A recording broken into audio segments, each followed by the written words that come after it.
बिस्मिल्लाहिर्रहमानिर्रहीम। अस्सलाम वालेकुम। मस्जिद अक्सा को शहीद करने के लिए मगरबी और सहूनी कुव्वत आखिर क्यों कोशा है? 11वीं सदी का आगाज होते ही यूरोपी ताकतें यरूशलेम पर क्यों टूट पड़ी और हैकल सुलेमानी की दोबारा तामीर की क्या हकीकत है? ये वो सवालात है जो एक अहम तरीन मौजू होने के बावजूद आलमी मीडिया से कहीं गायब है।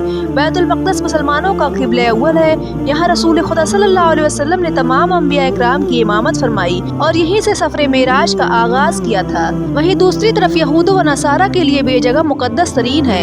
यहूदियों के मुताबिक इस जगह हज़रत इब्राहीम अलैहिस्सलाम ने अपने बेटे की कुर्बानी पेश की थी और इसी जगह पर यह हैकल सुलेमानी तामीर हुआ था जो बाद में तबाह बर्बाद हो गया। वाक़या ये है कि जब कौम बनी इसराइल को हिदायत मिली तो उनसे खुश होकर अल्लाह पाक ने उन्हें ताबूत सकीना अता किया जो एक मुक़द्दस संदूक था। उस संदूक में अंबिया कराम के इस्तेमाल करदा चीजें थी। उस संदूक की बदौलत ये कौम हर मैदान में फातेह साबित हुई। जब हजरत दाऊद अलैहिस्सलाम की हुकूमत आई तो आपने उस संदूक की हिफाजत के लिए एक हैकल की तामीर का इरादा किया जिसे 900 क़ब्ल मसीह में आपके फर्जंद हजरत सुलेमान अलैहिस्सलाम ने मुकम्मल किया। यह हैकल निहायत ही अज़ीमुश्शान और मजबूत था जिसे जिन्नातों ने सुलेमान अलैहिस्सलाम के हुक्म पर तामीर किया था। इस हैकल के अंदर जिस जगह पर आप इबादत किया करते थे वहीं इस ताबूत को रखा गया था और किसी आम शख्स को वहां पर जाने की इजाजत न थी। आपकी वफात के बाद जब बनी इसराइल ने शरकशी शुरू कर दी और अल्लाह पाक के नाफरमान हो गए तो अल्लाह पाक के कानून के मुताबिक उन पर अजाब आ गया। लिहाजा 500 क़ब्ल मसीह में बख्त नसर ने यरूशलेम पर हमला कर दिया और हैकल सुलेमानी को तबाह कर दिया। पूरे शहर में खून की नदियां बहा दी और लाखों यहूदियों को सरेआम कत्ल कर दिया। आखिरकार इस कौम ने तौबा का रास्ता अपनाया और अल्लाह पाक से मदद तलब की। लिहाजा कुछ अरसे बाद जब साइरस की हुकूमत आई तो उसने यहूदियों को बाबुल की गुलामी से आजाद करवाया और हैकल सुलेमानी की दोबारा से तामीर की इजाजत भी दे दी। इस हंगामा आराई में वो मुकद्दस संदूक कहीं गुम हो गया। कहते हैं कि बख्त नसर ने उस संदूक को कहीं दफन करवा दिया था और कुछ लोगों के मुताबिक अल्लाह पाक के हुक्म से वो संदूक कहीं छुपा दिया गया। हैकल सुलेमानी की दोबारा से तामीर मुकम्मल हुई और यहूदी यरूशलेम पर दोबारा आबाद हो गए।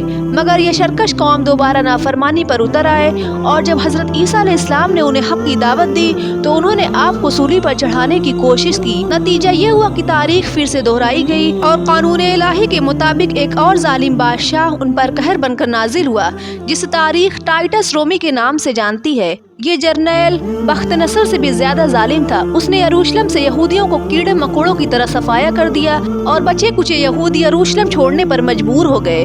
जब अरबों में इस्लाम आया तो हमारे आखिरी नबी हजरत मोहम्मद सल्लल्लाहु अलैहि वसल्लम की बरकत से इस्लाम यरूशलेम की सरजमीन तक पहुंचा तो हजरत उमर ने अपनी खिलाफत में उस जगह मस्जिद अक्सा की तामीर करवाई। हजारों सालों तक यरूशलेम मुसलमानों के अख्तियार में रहा और तमाम मज़ाहिब के लिए यरूशलेम का दरवाजा हमेशा खुला रहा।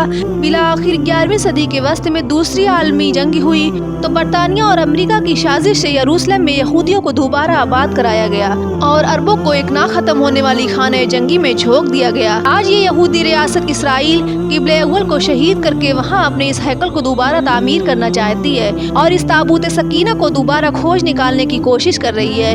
उनका नजरिया यह है कि बख्त नसर ने तबाही के वक्त एक मकाम पर संदूक को दफन करवा दिया था और आज वहाँ मस्जिद अक्सा खड़ी है। 1967 ईस्वी के जंग के बाद सहूनी हुकूमत ने क़िबला अव्वल के गिर्द सुरंगें खोदना शुरू की जिससे मस्जिद अक्सा को अब तक खातिर ख्वाह नुकसानात भी पहुँचे हैं। रिपोर्ट के मुताबिक आसार कदीमा की खुदाई के आड़ में इसराइल ने मस्जिद अक्सा के इर्द गिर्द बेशुमार सुरंगें खोदी हैं जो मस्जिद के अंदरूनी हिस्से तक पहुँच चुकी है। यहूदी अकीदा के मुताबिक जब वो हैकल सुलेमानी को दोबारा तामीर करेंगे तो उसके एक दीवार से एक शख्स जाहिर होगा जो उनका मसीहा होगा और पूरी दुनिया में दोबारा गालिब आने के लिए मसीहा का जाहिर होना वाजिब है, जबकि अहादीस के रौ से वो शख्स कोई और नहीं बल्कि दज्जाल होगा। आज की वीडियो में बस इतना ही। मिलते हैं अब अगली वीडियो में। तब तक के लिए दीजिए इजाज़त। दुआओं में याद रखिएगा। अल्लाह हाफिज़।